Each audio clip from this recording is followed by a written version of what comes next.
I'm back. I know I missed week 14. Please forgive me. I'm so sorry. And to make it up to you guys, I'm going to let my chimpanzee Marcus make the first pick of the week. And that game is the San Francisco 49ers versus the Los Angeles Rams. This game is huge for both teams, more so the Rams. The Niners may be already screwed out of getting a division title win, but the Rams can still get it. However, the Niners are going to play tough and try to win this game regardless. Do I think this game is probably going to be a sloppy game and with not a lot of touchdowns, maybe a field goal, maybe a pick six, fumble return? I do think that. But at the end of the day, I'm not making the pick. It's my handsome chimpanzee Marcus. Now, Marcus, who are you choosing? I don't know what the hell he said. It was the Los Angeles Rams. He's choosing the Rams to cover and win. Nice job, Marcus. Carolina versus Dallas. Bryce Young has been playing pretty dang solid the last 3 weeks against good teams, mind you, the Chiefs, the Buccaneers, and the Eagles. And now he's facing Dallas at home. I think Bryce Young's going to get the job done, play a great game, and defeat the Dallas Cowboys, because the Dallas Cowboys season is officially over, and the Panthers season is also over, but they're playing with some momentum and look like they actually have some spirit and some spunk on that team, and I think they're going to beat the Dallas Cowboys by 7 points. The Cleveland Browns versus the Kansas City Chiefs. The Chiefs are on the road, and they are 4.5-point favorites. A 12-1 team is a 4.5-point favorite against a 3-9 team. Maybe because all their wins are kind of fluky and shouldn't happen. I don't know. Yo, guys, I don't fucking know. But me personally, call me crazy, call me psychotic, but I think this is a trap game. Yes, you heard me.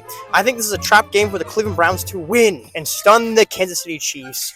It makes too much sense to happen, so I'm going to pick it to happen, and the man to do it will be Jameis Winston. Because nothing makes sense in the NFL these days, so why not? Houston versus the Miami Dolphins. This is a tricky game. The Miami Dolphins are on a hot streak besides that loss to Green Bay, and second of all, they're facing Houston, who has a winning record, and since winning records are involved, it means Miami can't beat them. However, the Houston Texans have been very fraudulent, as in losing to the Titans, as in losing to the Jets. So you gotta come into consideration, is their defense going to stop the Miami offense? Probably not. But is their defense going to stop the Houston offense?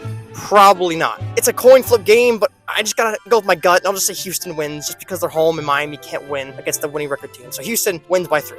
The Titans versus the Bengals. The Bengals finally won a game, to beat the Cowboys off a blocked punt, which was hilarious. And they're facing the Titans. I think they're going to get a groove, and I think they're going to kick the shit out of the Titans, beating them by 20 points. Washington versus the New Orleans Saints. Okay, this is a weird game, because Derek Carr is playing? No? Question mark? No? Probably not. It's probably me, Rattler, or Jake Henner. And if Derek Carr's playing, I shit on Derek Carr, but if he was playing, I would consider picking the Saints here, but since he's not playing, I'm going to stick with the Washington Commandos. So the Washington Commanders go in, and they win, but they do not cover against the New Orleans Saints. Jets, Jaguars. Who the cares? Baltimore versus the New York Giants. Now, this game would have been really fun if the Ravens beat the Eagles, but now since the Ravens lost to the Eagles, this game is not fun anymore, because it'd be Lamar Jackson's only NFC loss, but now he lost to the Eagles, which is not so fun. It's actually kind of lame. But now they face them, and the Ravens are 16.5-point favorites. Oh my god! My goodness! The Chiefs are only 4.5-point favorites to a 3-win team, and the Ravens are a 17-point favorite against a 2-win team?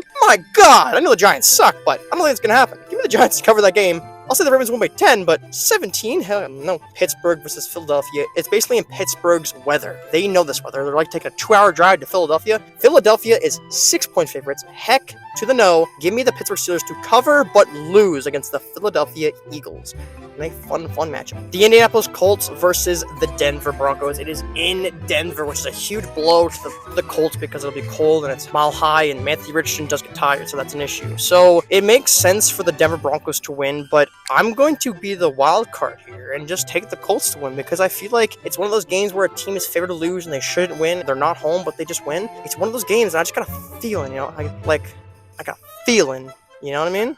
Colts to win. Buffalo versus Detroit. This is the Super Bowl everyone wants to see, but let's be honest here, it's not going to happen. We all know Kansas City's going to the Super Bowl, but let's see how they face up in Week 15. The Buffalo Bills versus the Detroit Lions. The Detroit Lions are 2.5-point favorites, and the Buffalo Bills just lost their first game since Week 5, I believe, against the Rams. And the Detroit is having some close games. And since Buffalo lost last week, and Detroit is still winning a lot of games, I think Buffalo is going to defeat Detroit in Detroit, making it Detroit's first loss since Week 2. And Buffalo goes back on a hot streak. Los Angeles versus Tampa Bay. Woo! this is a good matchup for the wild card rounds. Now, this game is very, very tricky because it's in LA. It's obviously two teams that are very, very evenly close. Who do I think is going to win? It's very tricky to pinpoint who I think is going to win this game because I feel like they're very dead even teams. It really comes down to who does less turnovers, and I feel like the Buccaneers are going to do more turnovers because Baker Mayfield just fucking slings it. That man doesn't have a care in the world. He just slings it, and I think it'll backfire for them, giving the Chargers the win. Cardinals versus Patriots. Game of the week. It's my favorite game of the week. Hell yeah. The Cardinals are absolutely disappointing me and breaking my heart, and I think they're going to win this week, but I would not be shocked if the Patriots win and just beat them and disappoint them. I would not be shocked in the slightest, but give me Arizona to win and cover. Sunday night football game, the Seattle Seahawks versus the Green Bay Packers, and Green Bay is on the road, and Seattle's at home, meaning Seattle's not going to win because they can't win at home. Give me the Green Bay Packers to win by 7 points. A crisp 27-20 game for the Green Bay Packers. Monday night games, Chicago Bears versus the Minnesota Vikings. Chicago has yet to win a division matchup this year, and they were damn close to winning one against Minnesota in Chicago, and now they're in Minnesota. I believe the Minnesota Vikings will have a bad game, thus leading to a Chicago Bears victory, giving Caleb Williams his first division win of his career against the Minnesota Vikings. You heard me first. And last game, Atlanta versus the Raiders. Fuck it, Raiders win. And that's my picks for this week, ladies and gentlemen. Here's my standings. I did very good last week, but you didn't see it. But who knows if I'm lying or not. I'm definitely not lying, but I could be. And thank you for watching. Enjoy the games this week, everybody, and goodbye.